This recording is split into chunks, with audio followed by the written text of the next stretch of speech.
Bismillahirrahmanirrahim.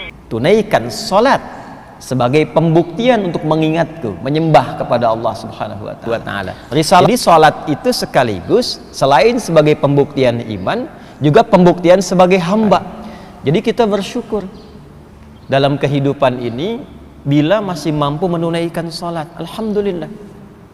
Artinya komitmen keyakinan kita, keberimanan kita kepada Allah Subhanahu wa taala kita telah wujudkan, dan perwujudan pertama kali itu melalui salat. Dan alhamdulillah salat berjamaah itu diantara jalan-jalan untuk mendapatkan hidayah Allah, dan itu sangat mahal.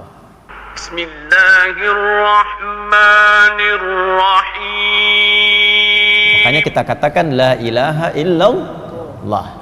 Tidak ada yang layak dipertuhankan dan disembah kecuali saya, kata Allah. Fa'budni. Maka kalau sudah beriman, buktikan itu dengan menyembah saya. Bagaimana caranya? Teruskan ayatnya. Wa aqimis salata lidzikri. Tunaikan salat sebagai pembuktian untuk mengingatku, menyembah kepada Allah Subhanahu wa taala. Risalah itu terus berlangsung dari sebelum, bahkan Nabi Isa juga demikian. Nabi Isa salat. Yesus Mesias salat. Di Quran surah ke-19 Maryam di ayat ke-33, wa ja'alani mubarakan aynama kuntu wa awsani bis salat. Allah memberkahi aku di setiap keadaan, di setiap tempat dan waktu, dan mewasiatkan, memberikan pesan kepadaku untuk salat.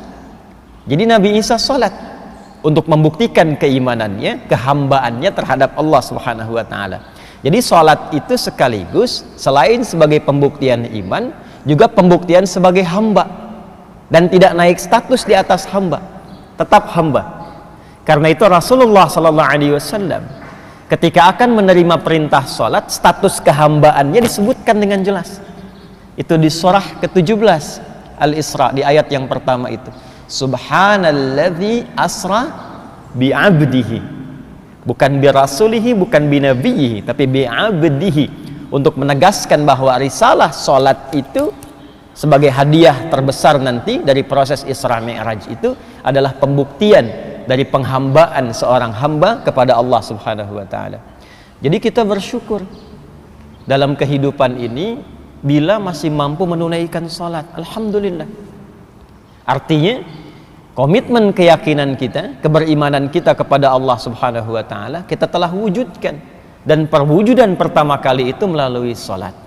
Sekaligus ibadah salat yang ditunaikan itu semakin sering ditunaikan, itu mengonfirmasi peningkatan iman. Rumus dalam Al-Quran pertama kali, kalau imannya ingin terus ditingkatkan, maka salatnya diperbanyak. Salatnya diperbanyak. Karena itu nanti di Al-Baqarah ayat 3 itu kalimat imannya menggunakan fi'il mudhari dan bentuknya jama'. Alladzina yu'minuna. Alladzina disebutkan 1080 kali dalam Al-Quran. Itu menunjuk makna umum yang luas. Jadi bisa mencakup laki-laki, perempuan, tua, muda, besar, kecil, dan melampaui sekat-sekat sosial. Jadi siapapun. Jadi tawaran untuk beriman itu untuk semua hamba. Itu buktinya rahman Allah. Semua diberi kesempatan untuk beriman. Hanya persoalannya tawaran itu mau diambil atau tidak, itu problemnya. Jadi Allah memberi kesempatan pada setiap hamba itu untuk beriman. Kalau di sini diberikan misalnya snack, ya, misal saja. Lalu setelah kajian diberikan snack. Semua mendapatkan bagiannya. Tapi ada yang tidak mau ngambil. Begitu tidak diambil, sampai depan dia lapar. Saking laparnya kemudian pingsan. Pertanyaannya, yang salah panitianya atau jamaahnya? Jamaahnya, karena panitia sudah menawarkan, yang bersangkutan tidak mengambil. Jadi kalau ada yang tidak beriman, jangan salahkan Allahnya. Karena konsep dasarnya semua diberikan kesempatan yang sama, cuma manusianya yang tidak mau ngambil. Fir'aun kan se-Fir'aun-Fir'aunnya, ngaku Tuhan, hobi bunuh orang, perbuatannya zalim, masih dikirimkan 2 orang nabi kan, Musa dan Harun, dan diperintahkan berdakwah dengan lembut. Itu se-Fir'aun-Fir'aunnya. Karena itu konsep pemberian hidayah itu terbuka untuk semua, tinggal kita mau ngambil atau tidak. Itu yang dimaksud di Quran surah ke-29 Al-Ankabut itu, di ayat yang terakhir itu. Walladzina jahadu fina lanahdiyannahum subulana. Orang-orang yang serius mengambil hidayah yang telah kami tebarkan itu. Jadi pancaran hidayah itu seperti sinyal yang ditebarkan. Tinggal kita mau mengambilnya atau tidak. Jadi kalau antum ingin cepat dapat hidayah itu, coba cepat cari tempat-tempat yang sinyalnya kuat mendapatkan itu. Anda kan kalau telepon sinyalnya lemah langsung keluar cari sinyal kan? Jalan sambil tunjuk-tunjuk padahal yang telepon nggak ada di situ gitu. Ini sinyalnya nggak ada nih gitu kan? Tapi Anda cari-cari supaya sinyalnya penuh lagi. Itu Allah tebarkan sinyalnya, ada di majlis ilmu, di majlis, di masjid, di ta'lim, ya kan? Itulah sinyalnya. Kalau kita mau mendekat ke situ, maka lanahdiyannahum subulana. Kami akan tunjukkan, kata Allah, dan dibimbing untuk mendapatkan jalan-jalan kemuliaan menuju Allah Subhanahu wa taala. Dan alhamdulillah, salat berjamaah itu di antara jalan-jalan untuk mendapatkan hidayah Allah. Dan itu sangat mahal. Biasanya di antara sekian surah-surah yang dibacakan oleh imam itu bukan sekedar permohonan yang ditujukan kepada Allah, tapi umumnya mewakili pesan-pesan penting yang menjadi kebutuhan seluruh jamaah yang menunaikan salat. Kadang-kadang unik Pak Ibu, kita itu para imam kadang menyiapkan surat tertentu untuk dibaca, tapi ketika salat itu bisa berubah. Bisa demikian itu. Ya, tadi dibacakan Quran surah ke-25 Al-Furqan tadi. Tadi itu dari ayat 68 sampai ayat 75. Surah ke-25 ayat 68 sampai dengan 75. Saya singkat saja pesan kuat yang penting di ayat tadi itu. Utamanya di ayat 70 dan 75-nya. Utamanya. Ya, di ayat 70 dan 75-nya. Jadi ini tawaran langsung dari Allah Subhanahu wa taala, tidak ada di antara kita yang sempurna.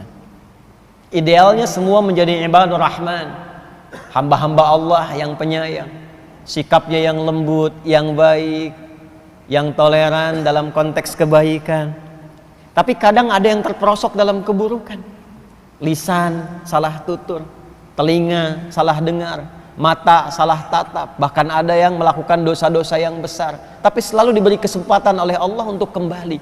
Maka di ayat 70-nya, illa man taba wa amana wa amila amalan salihah.